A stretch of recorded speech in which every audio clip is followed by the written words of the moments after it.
함께 볼 하나님의 말씀은 야고보서 5장 7절에서 11절입니다. 제가 가진 성경으로 신약 성경 375페이지 야고보서 5장 7절에서 11절입니다.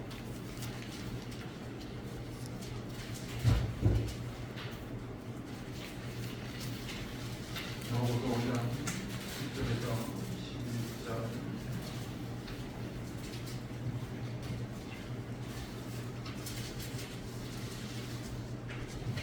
한 절씩 읽어보도록 합니다. 그러므로 형제들아, 주께서 강림하시기까지 길이 참으라. 보라, 농부가 땅에서 나는 귀한 열매를 바라고 길이 참아 이른비와 늦은 비를 기다리나니 너희는 길이 참고 명망을 굳건하게 하라. 주의 강림이 가까우니라. 형제들아, 서로 원망하지 말라. 그리하여 심판을 면하리라. 보라, 심판주가 문 밖에 서 계시니라. 형제들아, 주의 이름으로 말하는 순전자들을 분함과 오래 참음의 공로로 삼으라. 같이 읽겠습니다. 보라, 인내하는 자를 우리가 복되다 하니 너희가 욥의 인내를 들었고 주께서 주신 결말을 보았거니와 주는 가장 자비하시고 긍휼히 여기시는 이시니라. 아멘. 할렐루야. 하나님의 하는 사랑과 은혜가 여러분의 삶과 하시는 모든 일들 가운데 날마다 함께 하시기를 간절히 축원합니다. 우리는 두 번째 대림의 시대를 살아가고 있습니다. 여러분 너무나 잘 아시는 대로 첫 번째 대림은 주님이 오시기 전까지 2000년 전까지 이스라엘 백성이 기다리던 시기, 그것은 이루어졌죠. 약 2000년 전에 베들레헴의 작은 마을, 그리고 그 가운데서도 동물의 오리간에서 예수님께서 탄생을 하셨습니다. 그리고 주님께서 우리의 죄를 대신하시기 위해서 십자가의 고통을 받으시고 3일간 어둠에 계셨다가 다시 일어나셔서 영원한 생명으로 우리를 인도해 주셨습니다. 그리고 주님께서 부활하신 후에 우리에게 약속하신 바 내가 다시 오리라는 것입니다. 우리는 그 약속을 믿고 기다리는 두 번째 대림의 시기를 지나고 있습니다. 이러한 우리의 기다림에 대해서 성경의 제일 마지막 장 그리고 거의 끝절인 20절 말씀에, 요한계시록 20절 말씀에 보면 이것들을 증언하신 이가 이르시되 내가 진실로 속히 오리라 하시거늘 아멘 주 예수여 어서 오시옵소서라고 말씀하고 있습니다. 주님께서 오신다고 하신 말씀에 아멘 주 예수여 어서 오시옵소서라고 화답하고 있습니다. 이 화답하는 대답이 여러분이 너무나 잘 아시는 헬러 마라나타입니다. 그래서 많은 목사님들이 이 마라나타라는 단어를 굉장히 중요시 여기고 많은 성도님들에게 마라나타의 신앙으로 살아가라고 말씀하고 있습니다. 이 마라나타의 신앙 무엇입니까? 아멘 주 예수여 어서 오시옵소서. 즉 언제든 주님이 임하셔도 내가 주님 앞에 설 수 있는 삶을 살아가겠습니다라는 고백이죠. 하나님 언제 오셔도 나는 주님 앞에 설 수 있습니다라는 그런 신앙의 고백입니다. 근데 여러분, 이런 마라나타의 신앙이 어디 쉽습니까? 하루 이틀을 기다리는 것도 아니고 1년 2년도 아니고 그때가 언제인지 알지 못하는 그런 기다림입니다. 사실 사람은 조속으로 변하는 것이 사람의 마음입니다. 아무리 결심을 해도 변하는 것이 사람입니다. 그런데 그런 사람이 때를 알지 못하는 그 시기, 때를 알지 못하는 그때 그것을 기다리면서 한결같은 신앙으로 살아간다는 것은 여전히 어려운 일이라는 거예요. 특별히 세상 가운데서 살아가야 하는 우리 성도님들은 더욱 그렇습니다. 목회자들도 흔들리고 목회자도 넘어지는 시대에 세상 속에서 살아가야 하는 우리 성도님들의 고통은 이루 말할 필요가 없죠. 여러분, 이 야고보, 오늘 이 야고보서를 쓴 야고보, 주님의 형제이자 초대교회 지도자로 섰던 이 야고보 사도도 마찬가지였습니다.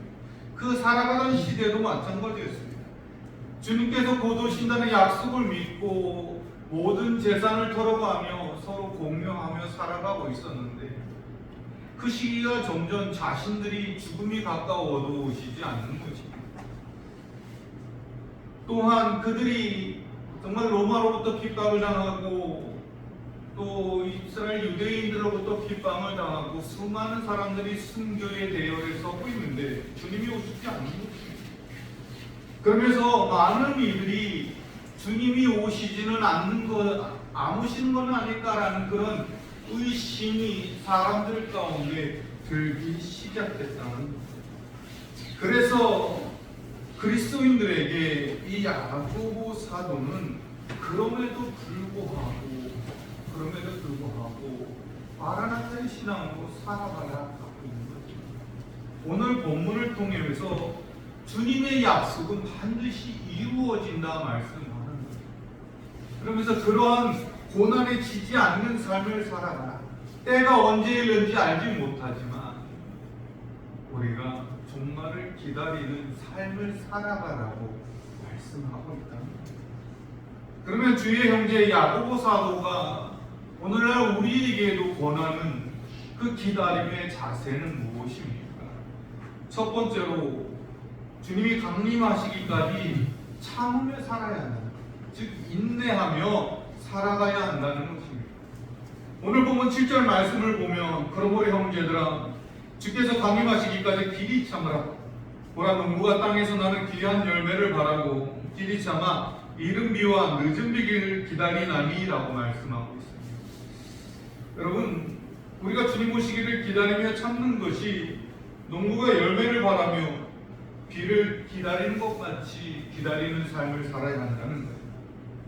사실 하나님이 비를 내려주시지 않으면 농부가 아무리 농사를 잘 지으려 해도 소용이 없습니다. 지난 몇 년간 우리는 이것을 경험했습니다. 아니 올해에도 사실 봄에도 그렇고 가을에도 그렇고 가뭄이 많이 들었죠. 아무리 기술이 발달해도 사실 하나님께서 비를 내려주시지 않으면 여러분 우리가 할 수 있는 일들이 극히 적다는 거죠. 그런데 여기서 중요한 것은 뭐냐? 농부가 비를 기다림에 있어서 그저 그냥 넉넉고 기다리는 농부는 없다는 거죠. 자신이 할 수 있는 최선의 일을 다하면서 최선을 다하면서 믿고 기다리는 거죠. 우리도 마찬가지입니다. 주님을 기다리되 간절히 바라며 소망하며 기다리라는 거예요. 언제 주님이 오시는지 조바심을 가지며 원망하거나 불평하는 것이 아니라 내가 할 수 있는 최선의 것을 하며 기다리라는 것입니다. 참으란 말은 내가 어떤 상황이 되든 부유하건 가난하건 힘이 들건 들지 않건 어떤 상황에서든 인내할 줄 알고 절제할 줄 알고 그리스도인으로 바른 마음가짐으로 그런 바른 생각을 가지며 살아가라는 것입니다. 여기에 중요한 것은 확신입니다. 믿음입니다. 여러분 우리가 확신과 믿음이 없으면 여러분 우리가 포기할 수밖에 없고 원망과 불평의 삶을 살 수밖에 없습니다. 많은 이들이 기다릴 때에 어떤 이들은 화를 내고 어떤 이들은 자포자기하기도 하고 어떤 이들은 그냥 아예 모든 것을 포기하고 낙심하고 여러분 자신의 삶을 포기하기도 합니다. 그러나 여러분 끝까지 기다리는 사람에게 복이 있습니다. 우리가 정말로 죄악된 시대를 살아갈 때에 우리에게 필요한 것이 믿음입니다. 여러분 확신입니다. 믿음과 확신이 없이는 여러분 이러한 시대에 우리가 살아갈 수가 없습니다. 포기할 수밖에 없습니다. 세상 가운데서 어떻게 우리가 이겨나갈 수 있겠습니까? 여러분 바울 사도가 주님께서 자신을 들어 사도로 삼으시고 이방인의 전도자다. 그리고 마지막에 로마의 황제에게까지 복음을 전할 것이라는 그 말씀에 대한 믿음과 확신이 없었더라면 여러분 그 바울 사도가 어떻게 그 고난과 죽음의 위기 그리고 수많은 역경들을 이겨나갈 수 있겠습니까? 얼마나 많은 죽음의 위기를 넘겼습니까? 실제로 돌에 맞아서 죽을 뻔한 적도 있고 매를 많이 맞기도 하고 여러분 배를 타고 가다가 풍랑에 죽을 뻔하기도 하지 않습니까? 그러나 바울 사도가 그 가운데서도 흔들리지 않았던 것은 예수 그리스도께서 자기에게 맡겨준 사명을 이루기까지 하나님이 지켜주신다는 그 약속이죠. 그거에 대한 확신, 믿음. 여러분 지금 우리에게 필요한 것은 바로 이것입니다. 제2의 대림의 시기를 우리가 지나가는 그 이 시기에 있어서 언제 주님 오시는지 우리는 확신할 수 없지만 그러나 분명한 것은 주님께서는 반드시 임하신다는 것. 주님께서는 반드시 오신다는 거죠. 이에 대한 확고한 믿음이 우리 가운데 있어야만 우리가 견딜 수 있는 것입니다. 이러한 믿음의 바탕 위에 여러분 인내를 절제를 쌓아가는 여러분의 되시길 간절히 소망합니다. 두 번째는 신앙의 성배를 통하여 위로를 받으라는 것입니다. 야고보 사도는 본문 10절을 통해서 형제들아 주의 이름으로 말하는 선지자들을 고난과 오래 참음의 본으로 삼으라 라고 말씀하고 있습니다. 그럼 아까 말씀드린 대로 사람이 참는다는 건 힘든 일입니다. 분을 참는 것도 힘들고 화를 참는 것도 힘듭니다.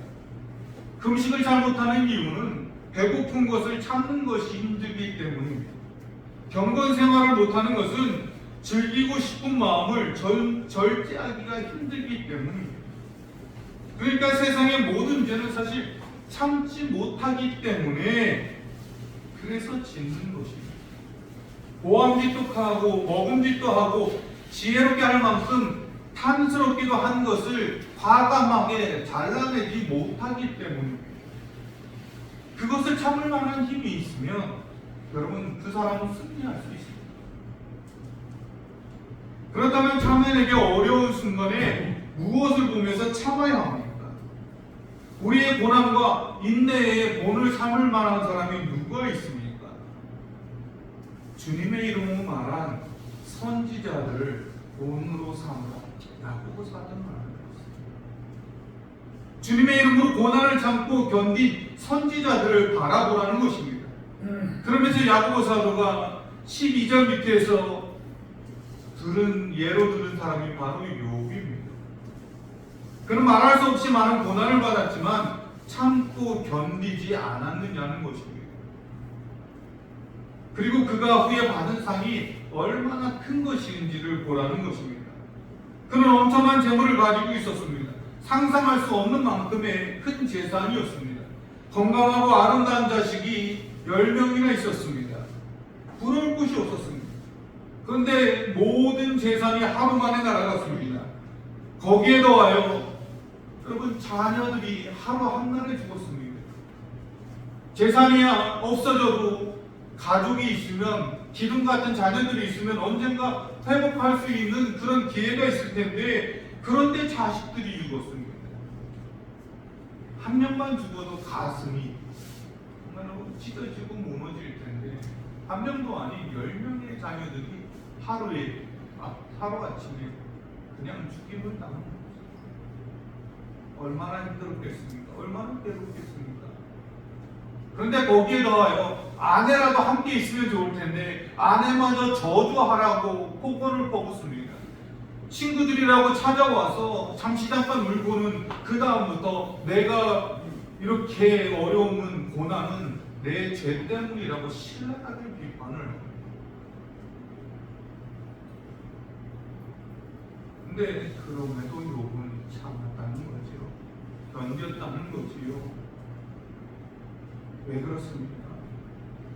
하나님만 자신을 알아줄 것이라 믿었기 때문에 하나님만은 누가 세상에 뭐라 해도 자신의 의로움을 알아줄 것이라고 믿었기 때문에 그러한 그가 어떻게 되었습니까? 욥기 42장 12절 말씀에 보면 여호와께서 욥의 말년에 욥에게 처음보다 더 복을 주셨다라고 말씀하십니다. 그가 말년에 복을 더 많이 받은 비결은 다른 데 있는 것이 아니라 겸비였기 때문입니다. 하나님을 믿고 자신을 알아줄 하나님을 믿고 견뎠기 때문에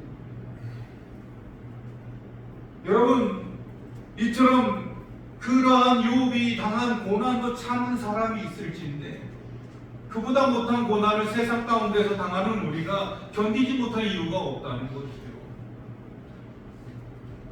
거기에 더하여 우리 예수님은 어땠습니까? 예수님은 자신의 목숨을 해하려 오는 자들을 보면서 분노하는 자들에게 이것까지 참으라 말씀합니다.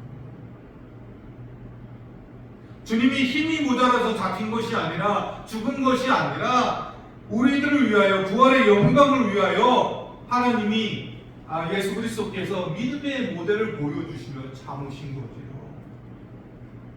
성도 여러분, 우리가 하나님의 일을 하다가 속상할 때가 있습니다. 그래도 참으시길 바랍니다. 분할 때도 있고 억울할 때도 있습니다. 그러나 참으시길 바랍니다. 내가 다 참아도 이것은 못 참아 하고 정말로 억울함이 올라올 때 이것까지도 참으라 하셨던 예수 그리스도의 말씀을 보면서 인생의 고난이 올 때 욥의 고난과 비교해 보면서 욥도 참았는데 그것에서 위로를 받고 그리스도의 말씀에서 위로를 받으며 우리가 참다운 열매 그리스도의 열매를 맺기까지 여러분 기다리시는 여러분 되시길 간절히 소망합니다. 마지막으로 주님이 강림하시기까지 신앙의 기본을 지키며 기다려야 한다는 거죠. 여러분 우리가 운동할 때 가장 중요한 것이 기본기입니다. 훌륭하게 된 선수, 정말로 운동을 정말 잘하는 선수들을 보면 기본기를 잘 다졌다는 거죠. 우리가 잘 아는 축구 선수 가운데 손흥민이라는 선수가 있죠. 그가 월드 클래스라고 정말로 세계적인 선수라고 불리기까지 저절로 이루어진 것이 아니죠. 그 아버지가 하는 말이 기본기만 6년을 가르쳤다는 거예요. 어렸을 때 정말 초등학교 때 아이들이 가장 싫어하는 체력을 키우는 기본기만 하루에 몇 시간씩 6년을 하는 거예요. 선수가 프로 선수가 되고 영국의 선수가 돼서도 하루에 500개, 1000개씩 슛을 쐈다는 거죠. 그런 기본기가 다져지니까 여러분 다른 사람보다 훌륭한 선수가 될 수 있어요. 우리도 마찬가지입니다. 신앙도 마찬가지입니다. 여러분 우리가 주님을 기다리는 것이 힘들고 어려우며 언제까지 기다려야 하는지 알 수 없지만 그러나 우리가 그것을 기다릴 수 있는 믿음의 바탕에는 기본기가 필요하다. 그러면 여러분 신앙의 기본이 무엇입니까? 여러분 너무 잘 알죠. 말씀, 찬양, 기도. 야고보서 5장 13절 말씀을 보면 너희 중에 고난을 당하는 자가 있느냐 그는 기도할 것이요 즐거워하는 자가 있느냐 그는 찬송할지니라 라고 말씀하고 있습니다. 고난받을 때 기도하고 즐거울 때 찬양하고 뿐만 아니라 괴로울 때도 찬양하고 감사하고 어떤 순간에도 예배가 중심이 되는 것이 바로 기본이라는 거죠. 예배적인 삶을 살아가는 것 이것이 기본이라는 거죠. 우리가 이것을 건너뛰고서는 여러분 우리는 믿음을 가질 수가 없습니다. 믿음의 바탕에 설 수가 없습니다. 근데 많은 이들이 말씀을 읽는 것, 기도하는 시간, 찬양하는 것 이것이 힘드니까 이것이 지겨우니까 건너뛰고 열매만 얻으려고 하죠. 근데 여러분 기본을 건너뛰고 좋은 열매를 우리가 어떻게 맺습니까? 세상 가운데서 우리가 세상과 대적해서 싸울 무기가 아무것도 없습니다. 우리가 세상과 대적해서 싸울 수 있는 것은 이런 기본기 가운데 우리가 믿음으로 믿음으로 성장하는 것밖에 이길 수 있는 비결이 없습니다. 여러분, 하다못해 이단도 어마무시한 시간을 성경 공부하는 데 드립니다. 말씀을 배우는데 시간을 드립니다. 정말로 성경을 자기들이 원하는 부위를 딸딸딸딸 외울 만큼 그들이 집중을 합니다. 그런데 그래서 그들이 세상에 나갈 때요, 성도들이 싸움의 대상이 안 됩니다. 왜? 말씀을 모르니까, 기본을 모르니까 싸움이 안 되는 거예요. 그러니까 넘어갑니다. 그들에게 무엇이 잘못됐다고 말을 해줘야 되는데 말할 수 없는 기본기가 없는 거예요.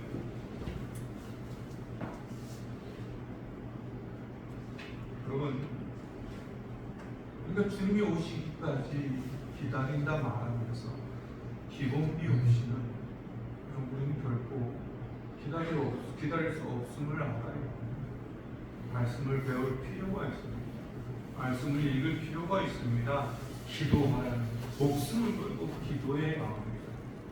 어떤 순간에도 찬양하지 않아요. 습관이지. 습관입니다. 말씀을 읽는 습관, 배우는 습관, 기도하는 습관, 찬양하는 습관. 불평은 여러분 그냥 누가 시키지 않아도 저절로 잘 나오지 않습니까? 남을 욕하는 건 저절로 잘 나오지 않습니까? 남을 미워하는 것, 남을 시기하는 것, 이것들은요 배우지 않아도 착착착 잘 나와요.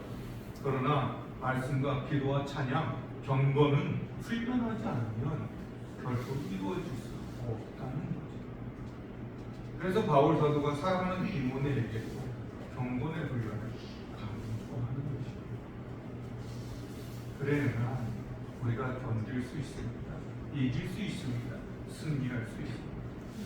제2의 대립절을 살아가는 우리가 정말 야고보 사도가 주께서 언제 강림하실지 알지 못하지만 그러나 그럼에도 우리에게 이 세 가지 지켜야 할 세 가지 인내하는 것, 신앙의 선배를 바라보고 위로를 얻는 것, 기본기에 충실하는 것, 이 세 가지를 잊지 말라 권해주십니다. 이 세 가지 흑권 위에 우리가 정말 교훈을 얻고 실천하기를 애쓰는 여러분 될 수 있기를 간절히 소망합니다. 기도하시겠습니다.